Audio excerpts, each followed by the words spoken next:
You can tell high quality gacha games apart from their low quality brethren before even playing them based purely off of their UI. Genshin? Good. Tower Fantasy? Bad. Wuthering Waves? Good. Legend of Neverland? Bad. Jujutsu Kaisen Phantom Parade? Dude, these guys cannot even fit the UI into their game. The icons toward the top right of the screen are cut off, and almost 50% of the screen is obscured by icons or text.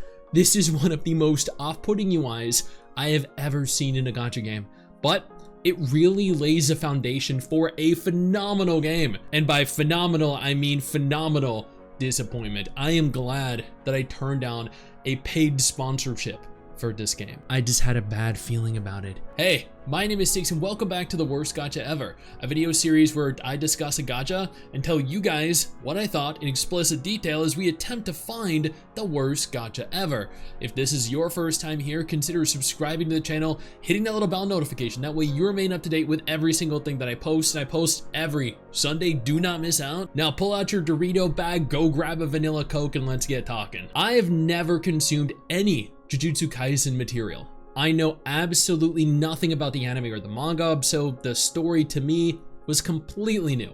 With this in mind, I booted up the game and within seconds I was greeted by what chat told me was a waifu. I'm sorry. As a waifu connoisseur, I cannot in good faith believe that this thing right here is the body of a waifu. Waifus look like, you know, Chong-Li, Enterprise, Yanagi. This looks like a roided out gym bro. Regardless, I continued on with the game, being introduced to various different cast members along with the combat style. This game does not know how to make appealing looking characters, well, female characters. Some of the guys look pretty good, but the girls leave a lot to be desired.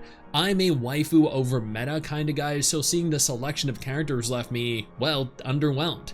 There wasn't a single character that I liked the appearance of, and therefore, I had no attachment to. As you continue through the tutorial and make your way into the main story, you'll quickly come to realize this game has a lot of talking. There is so much story that I ended up skipping parts of it. I love a good narrative, but I also want a story to be easy to digest, something compelling that is an additive to a fun gameplay loop. Phantom Parade was 90% story, 5% gameplay, 5% character upgrading.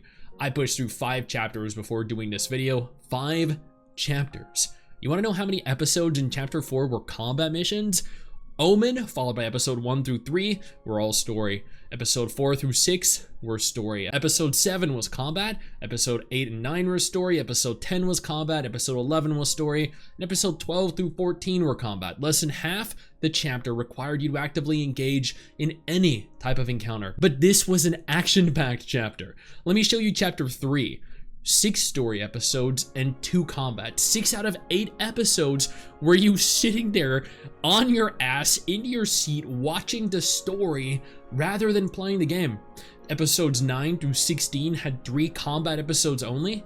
And don't get me wrong, the story isn't bad. On the contrary, it was actually pretty decent. However, this isn't a video game. This is a visual novel, especially given the combat. Combat is very basic. You select a mission, whether it be a resource mission, a main episode.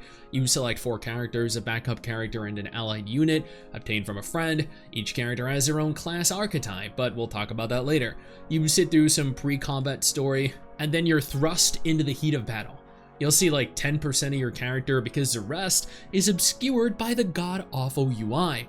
Each character has their own strengths and weaknesses along with unique abilities. Abilities cost curse energy, the in-game resource to use, and if you have it available, you can also activate their respective recollection skill, which is kind of akin to like an additional ability that you equip, like gear. I'll elaborate on that in a little bit as well. Battles consist of a single boss enemy or waves of enemies, with both allied units and enemy units taking turns. The game utilizes full turn-based combat, although I think with how little combat is involved, I wouldn't blame you if you couldn't tell.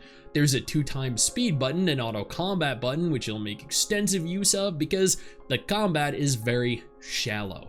Building your team is arguably the most important aspect of combat though, like it is in most gacha games, so let's talk team compositions, character utility, and what purpose they serve.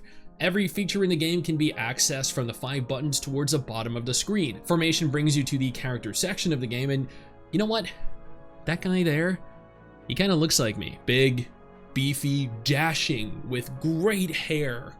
But I digress. As of recording, I've unlocked 11 characters, having played every day for the last week. My entire team consists of level 60 characters, and while I'd love to level them further, they are severely limited by the amount of resources necessary to actually ascend them. You'll notice 4 buttons. Level enhancement, every level requires a set number of beacon of training, those little red balls. At present, to level from 60 to 61 requires almost 12,000 of the resource. To put this into perspective, farming this at my current level rewards me with roughly a couple thousand, with every instance requiring 10 stamina to sweep. I'm sure you can see why I haven't progressed much beyond this point. Grade enhancement allows you to ascend to higher levels, requiring certain materials to be farmed, either through the main story or the Satozakura High School resource section. Awakening is where you use your duplicate banners attained through Gacha, increasing your base stats. And skill enhancement, where you'll level characters' respective abilities, utilizing Jujutsu crystals and JP farmed through JP quests. There seem to be 4 class archetypes from what I've unlocked over the course of playing: Defender, Attacker, Enhancement, and Interferer. Along with individual class archetypes, every character possesses what is essentially the equivalent of an elemental affinity. Recollection bits are essentially this game's version of gear, with every piece having their own statistical benefits to equipping, increased HP, technique, power, and skills. Taking the time to figure out which piece synergizes best with which character will take a little bit of time, but it's well worth the investment. Much like characters, you can level recollection bits and limit break them, increasing their power overall. Thankfully, this uses a separate currency.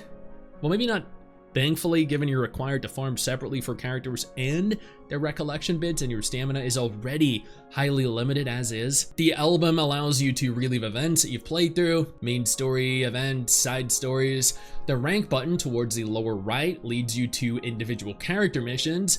Completing certain conditions rewards you with not only gems but also character ranks, which in turn boost the base statistics of your characters. If you're running into issues with a certain episode or boss, there are therefore numerous ways you can attempt to overcome it. Ranking your characters up, leveling them, enhancing their grade, enhancing their recollection bits, leveling their skills. I'll give this game one thing: they definitely provide you numerous ways to upgrade your character. It's a shame the game itself lacks much in terms of diversity.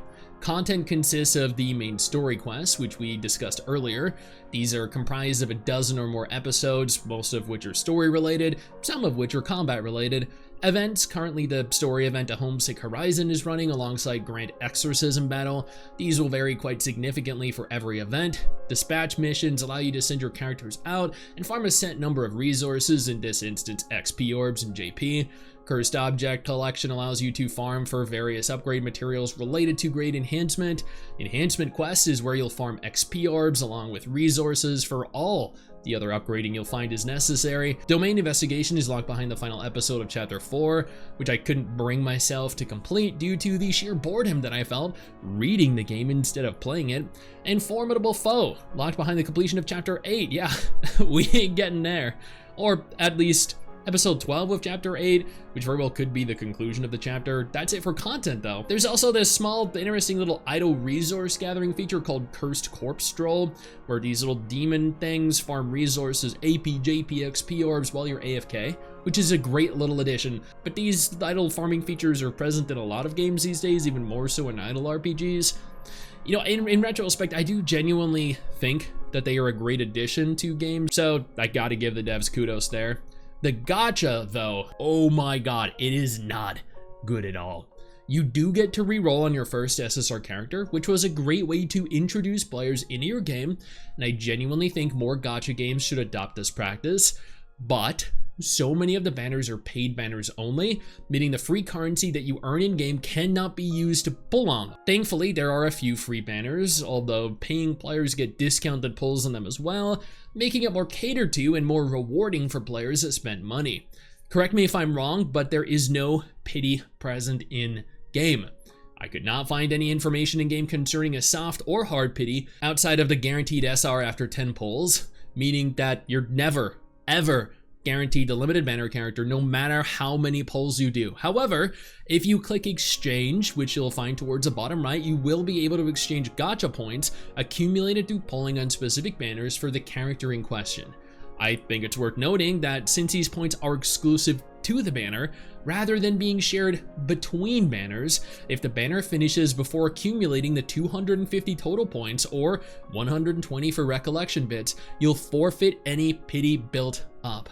This is absolutely disgusting and easily makes this game an instant 0 out of 10.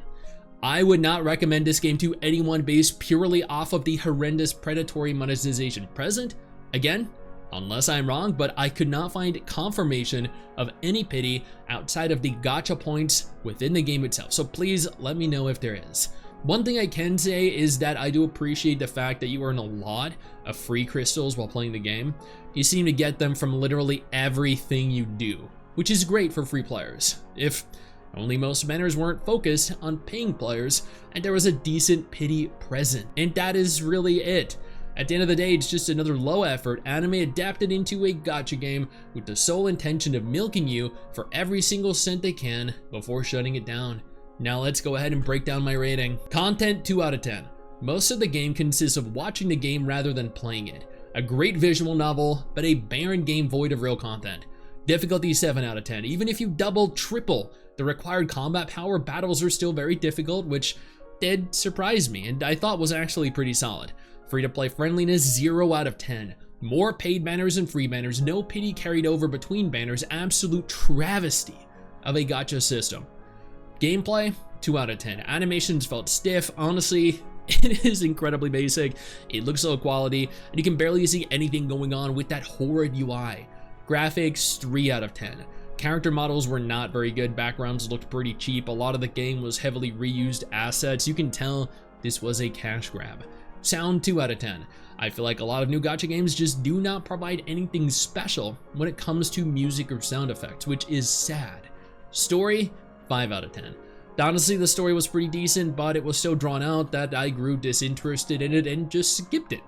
When you're reading more of a video game as opposed to playing it, and you might be better off just finding a different game, one that you can actually play. Voice acting 7 out of 10. It featured a fantastic Japanese dub, you really cannot criticize that. World 2 out of 10. This was such an overwhelming disappointment. Everything was reused assets, forests, shrines.